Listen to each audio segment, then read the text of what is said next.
The snow had started sometime around 5 that afternoon, the kind of heavy, wet December snow that turned Calgary's downtown streets into something between beautiful and treacherous, depending on how you were feeling about the world.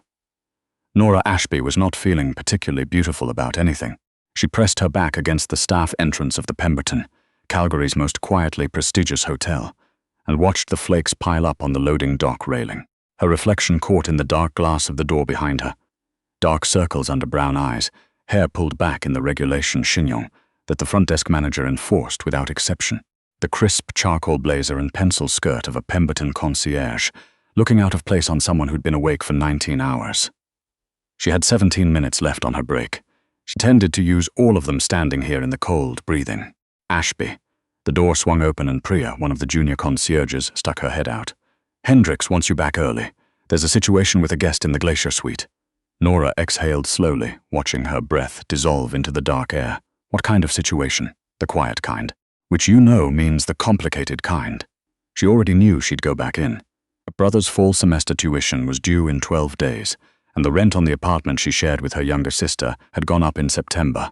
The Pemberton paid well, tipped better, and asked its staff to be discreet. Nora had become extremely good at discreet. Richard Hendricks was waiting for her just inside the service corridor, his expression carrying that specific compression around the mouth that meant something had already gone sideways, and he needed it to go right again before anyone noticed. He was a careful man, the kind who'd spent 20 years in hotel management learning that the most expensive guests required the most invisible solutions. "I'm moving you to the Glacier suite floor for the rest of the evening," he said, falling into step beside her. "Mr. Volkov has been with us since Tuesday. He prefers a dedicated point of contact for anything he needs. Our usual liaison called in sick." Nora kept her expression neutral. She knew the name Volkov the way everyone in Calgary's hospitality industry knew it.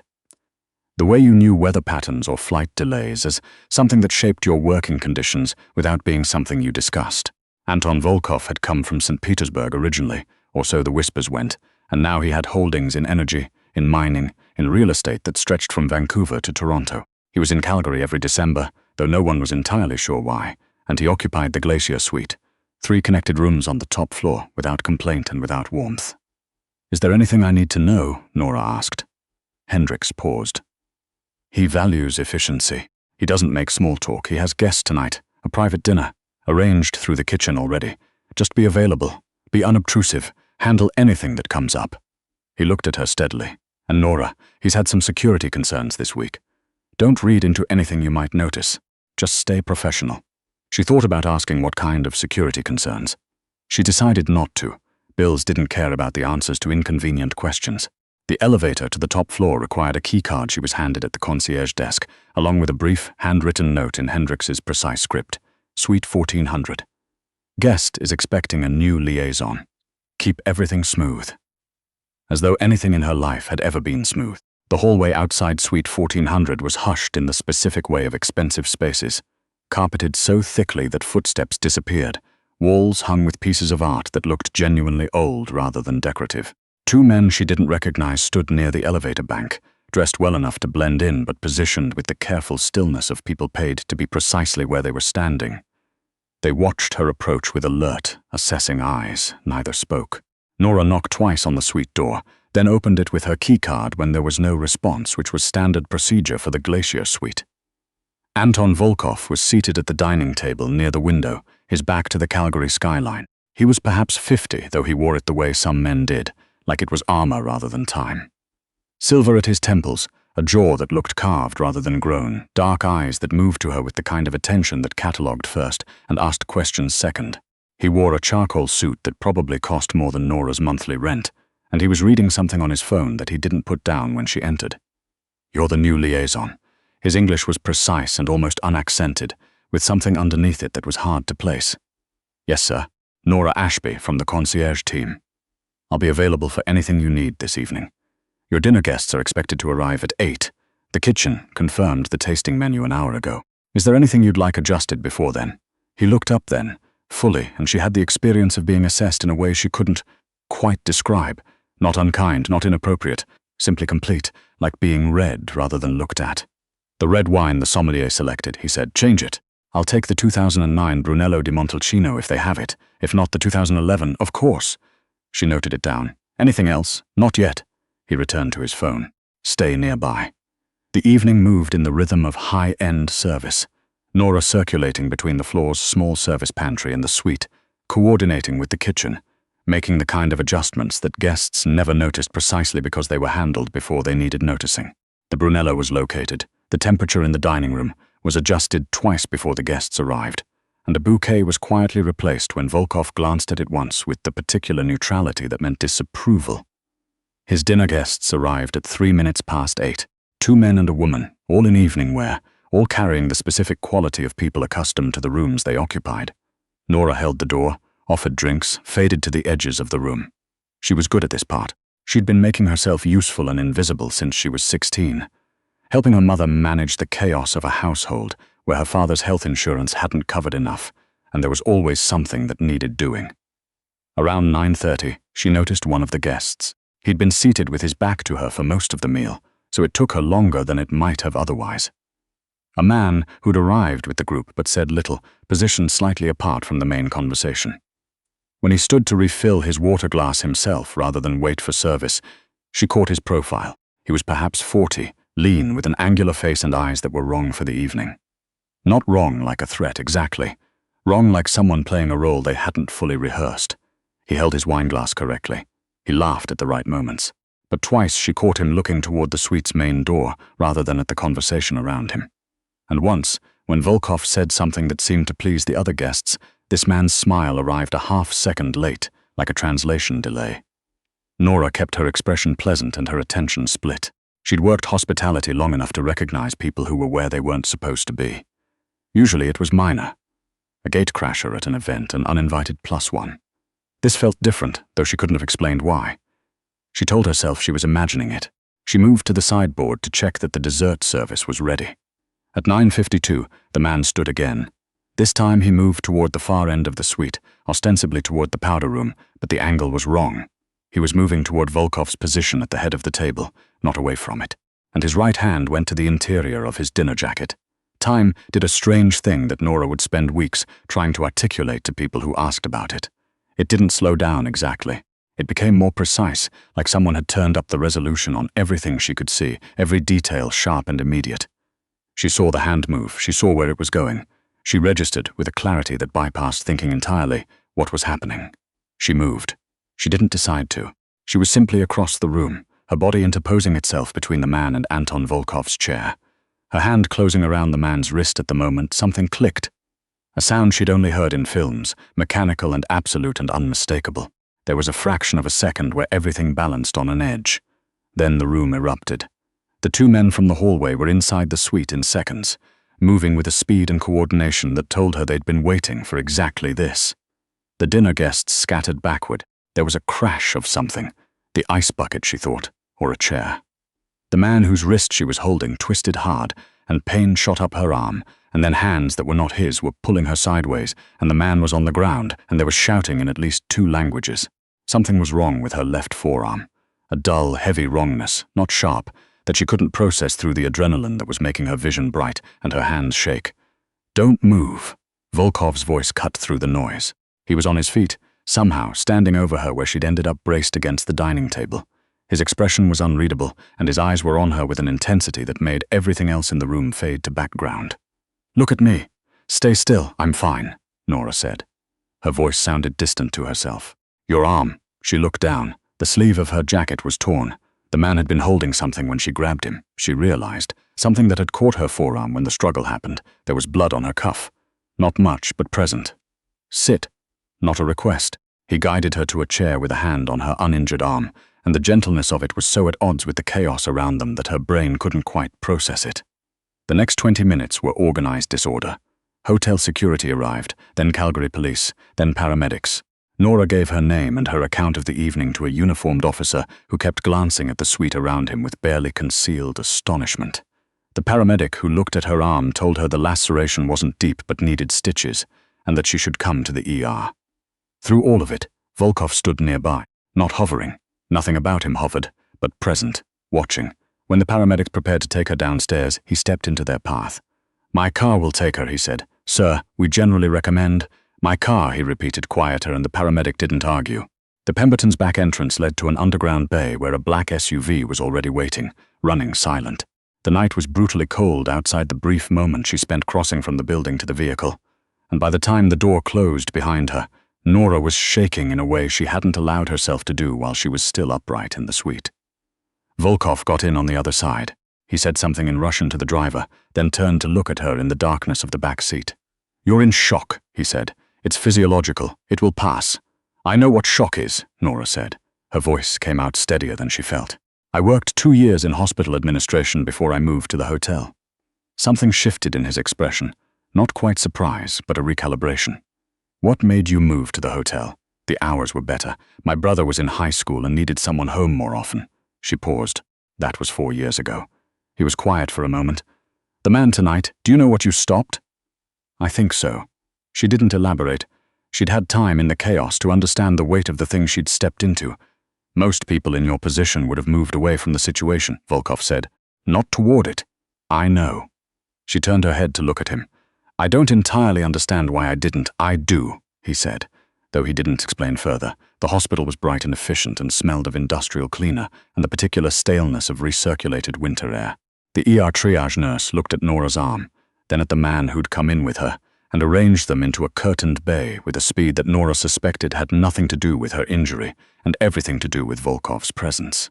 A doctor arrived within 15 minutes, a brisk, capable woman with reading glasses pushed up on her forehead, who cleaned and sutured the laceration with the matter-of-fact competence of someone who'd done it 1,000 times.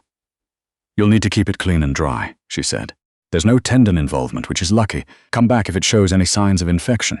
She paused, looking at Nora with eyes that had clearly seen enough to recognize when a patient had been through something more than a domestic accident. "Are you all right otherwise?" "Yes," Nora said. "Thank you."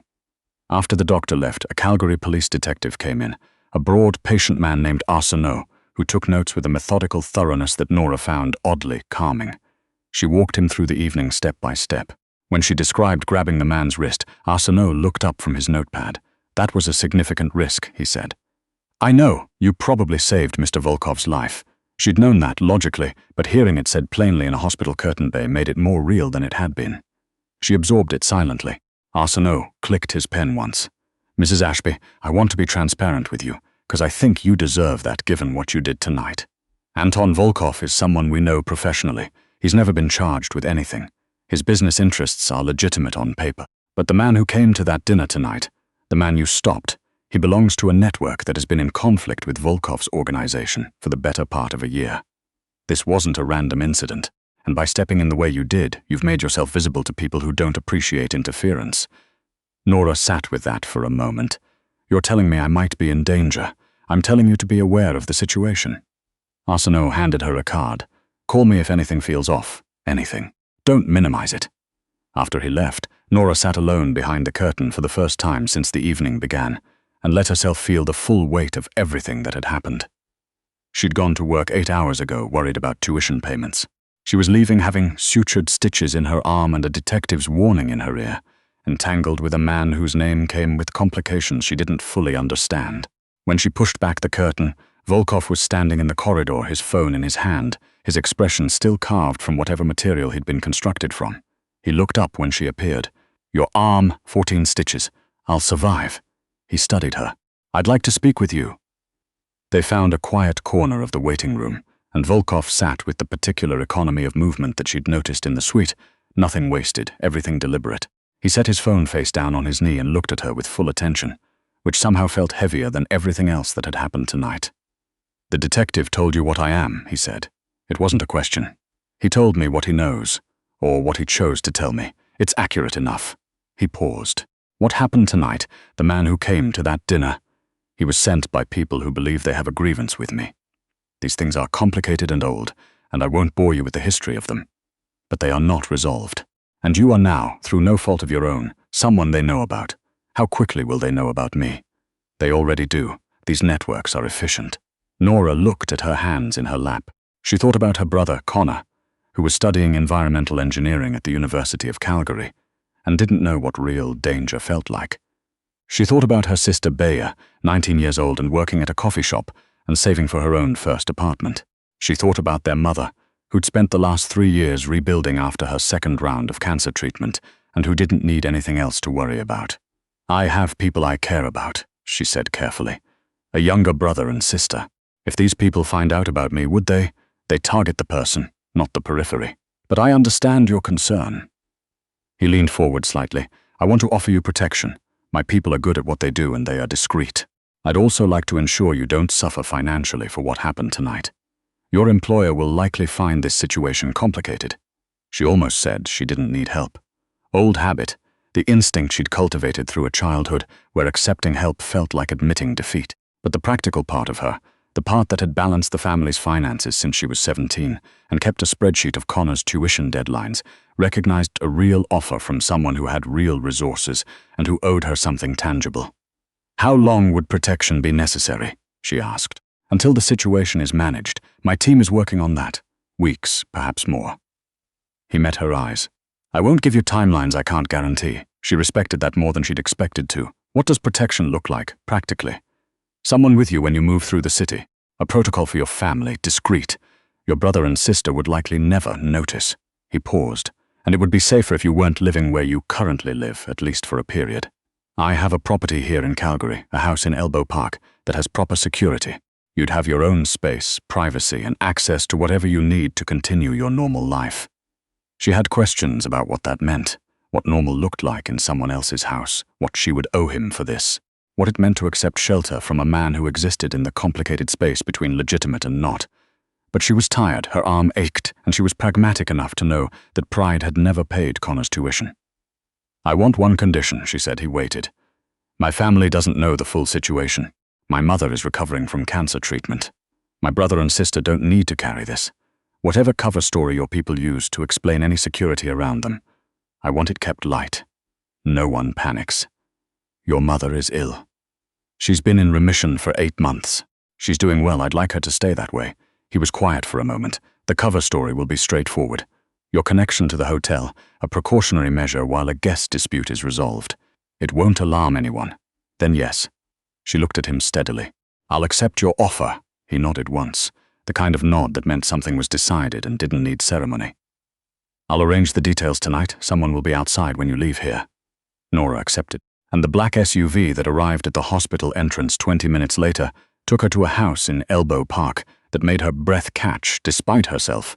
A red brick heritage property with high ceilings and the kind of quiet that Calgary's inner-city neighborhoods produced in winter, a particular deep silence that the snow absorbed and held. A woman named Lyudmila, calm and competent, showed her to a suite on the 2nd floor overlooking the back garden.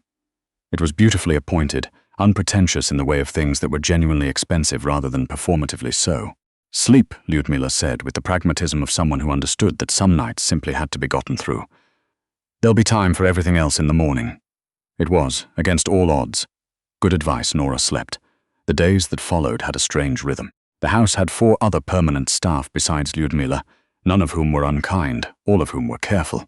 Nora set up her workspace in a sitting room off the east side of the house, connected to her Pemberton email long enough to receive the formal message from Hendricks that she'd expected, paid administrative leave while the hotel liaised with law enforcement, and a vague, courteous suggestion that her return to active duties would depend on how things resolved. The implied message was clearer than the written one. She called her friend Danny, who was a nurse, and who knew how to receive unexpected information without catastrophizing, and told her enough to explain the situation. She texted Connor about a hypothetical delay in his next tuition installment, framing it as a banking issue, and started calculating what she had in savings. Volkov was in the house sporadically. He didn't intrude on her space, which she appreciated more than she'd expected. Twice she came down to the kitchen at 7 in the morning and found him already there with coffee and paperwork, and each time he acknowledged her presence, indicated the coffee, and returned to his work. The 3rd time he asked if she'd eaten. "Toast," she said. He looked up from his papers. "That's not an answer. It's an accurate answer."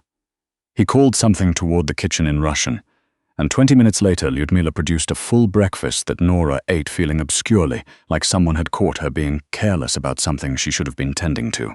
That afternoon she went to the library, a room she'd been orbiting for 3 days, sensing it was the kind of space worth being in. The bookshelves covered 2 walls, organized with the orderly comprehensiveness of someone who actually used what they owned rather than curated it for aesthetics. Architecture texts beside Russian literature, beside Canadian legal volumes, beside, incongruously, a full shelf of mystery novels in English. On the wall above the fireplace, framed blueprints, architectural renderings, precise and detailed, with a quality to the line work that spoke of trained hands.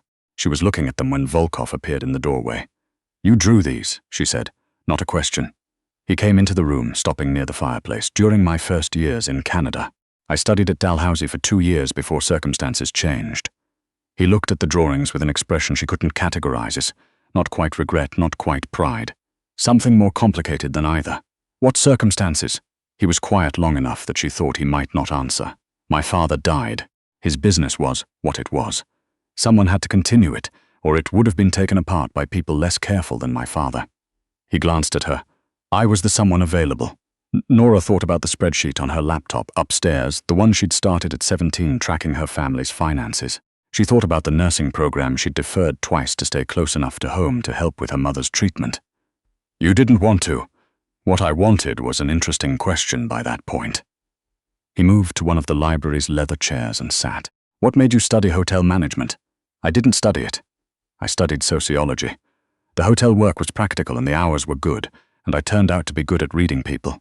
She sat on the edge of the window seat across from him. "My mother always said I was born noticing things other people missed. She meant it as a compliment. It mostly just means I can't turn it off." "You noticed our dinner guest before my own security did," Volkov said. He smiled wrong. She said it simply. "Half a second off.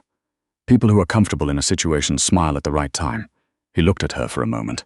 "That's an unusual thing to perceive. I told you, can't turn it off."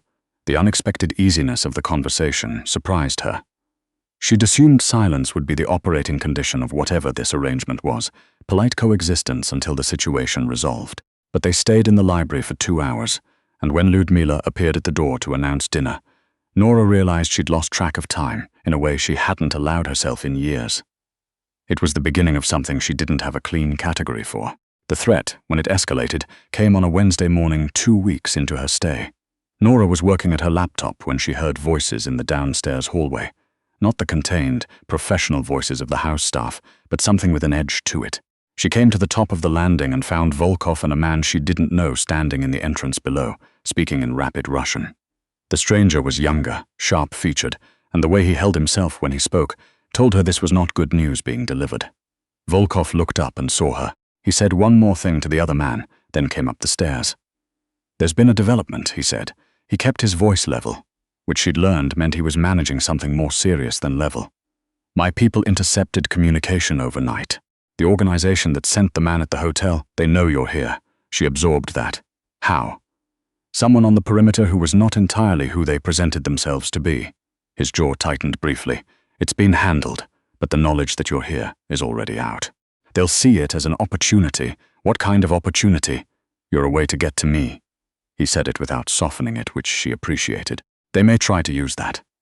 Nora stood for a moment in the upstairs hallway of a stranger's house, looking at the man she'd saved and who was now keeping her safe, and felt the particular quality of calm that arrived sometimes in genuinely bad situations. Not bravery, exactly, but the absence of room for anything that wasn't useful. "What do? We move you to a secondary location tonight. I have a property outside the city. It's more isolated, which makes it easier to control. I also want to accelerate contact with the Vasiliev group. They're intermediaries. If I can get them to agree to a meeting, we can potentially negotiate an end to this." He paused. "There's something I should tell you. The man who was working against us, the one who gave them your location, he was young, 19. His sister owed money to these people and they used that." Something moved briefly in his expression. "I gave him money and told him to leave the province. He was on a bus to Vancouver last night." Nora looked at him. "You let him go?" "He made a bad choice under impossible pressure. I've made enough of those to recognize them." He met her eyes. "Does that surprise you?" She thought about it honestly. "A little, not in a bad way." They moved to the secondary property that evening, a farmhouse property 40 minutes outside Calgary near Cochrane, perched at the edge of foothills that dissolved into the Rockies in the distance. The sky there was different than the city sky, wider and darker. And on the first night, Nora stood on the back porch at 11 o'clock, wrapped in a borrowed parka, and watched the stars with the specific relief of someone who'd forgotten that this much quiet existed. Volkov found her there. "You're not cold?" he asked. I grew up Lethbridge, this isn't cold. She didn't look away from the sky. It's beautiful out here. He leaned against the porch railing beside her and they stood in silence for a while. It was the kind of silence she'd learned to read in the past few weeks. His silences had texture. This one was thoughtful. Tell me about your brother, he said eventually. She told him about Connor. The environmental engineering degree, the quiet stubbornness he'd inherited from their mother, the fact that he called her every Sunday without exception, and never opened the call with anything other than, "So what did you eat this week?" which was his way of checking that she was taking care of herself. She told him about Bia, who was funny and impatient, and had their father's eyes and none of his habits, which was the best possible outcome. She told him about her mother, who had survived 2 rounds of chemotherapy with the cheerful practicality of someone who'd simply decided she wasn't finished yet. Volkov listened in the way she'd noticed he did most things. Completely.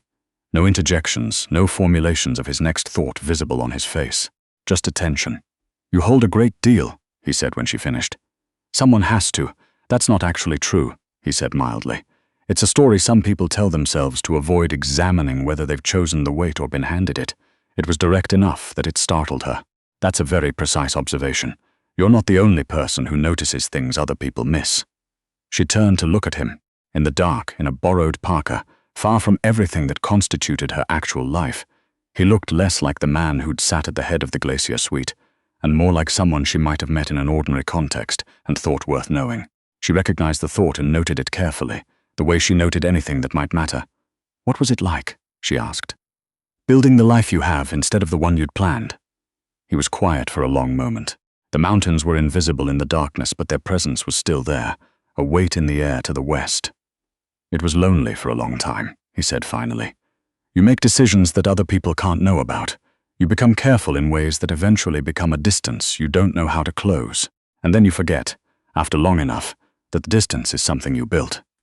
She thought about Connor's Sunday calls, about the way she'd spent 10 years being the person who held things together, and how she'd stopped noticing how much distance that created.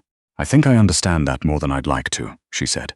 He looked at her, and something in his expression shifted, the slight softening of something that was normally held very tight. He reached across the space between them and tucked her collar up against the cold, a gesture so ordinary and so careful that her breath caught. "Come inside," he said. "It's late." She went. The resolution, when it came, arrived in a way she hadn't anticipated.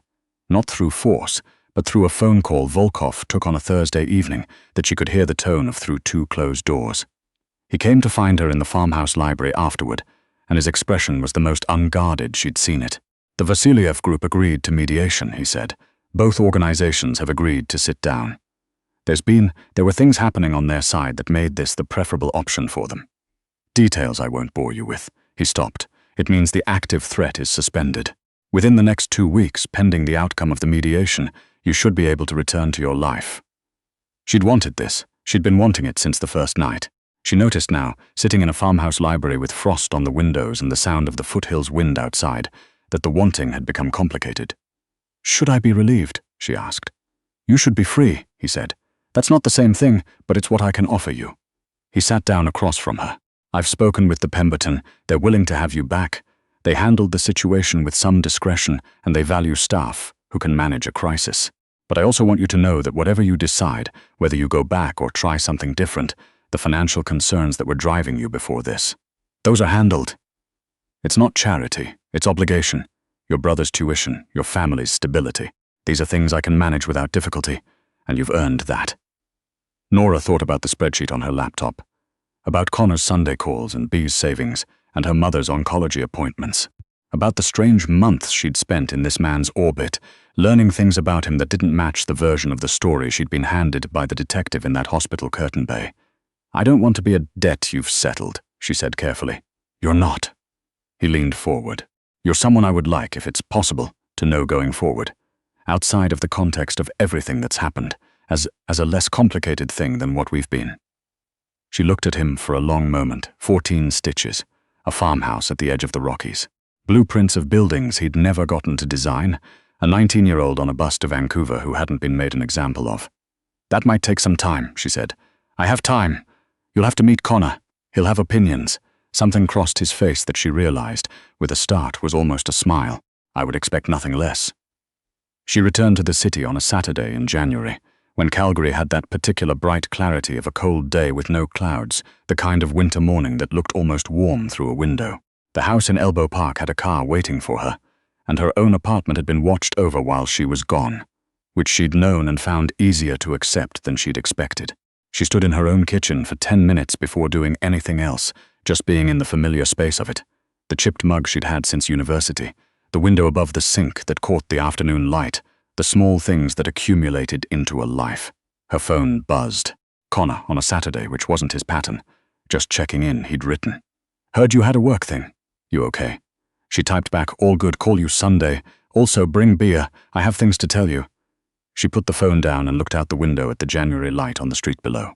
Somewhere across the city, in a red brick house with blueprint drawings above the fireplace, a man who had become more than she'd planned for was likely drinking coffee at a kitchen table surrounded by paperwork. She'd told him that knowing him going forward might take time. She thought that was still true. She also thought time, for the first time in a long while, felt like something she had rather than something she was running out of. That seemed worth something. It seemed worth quite a lot.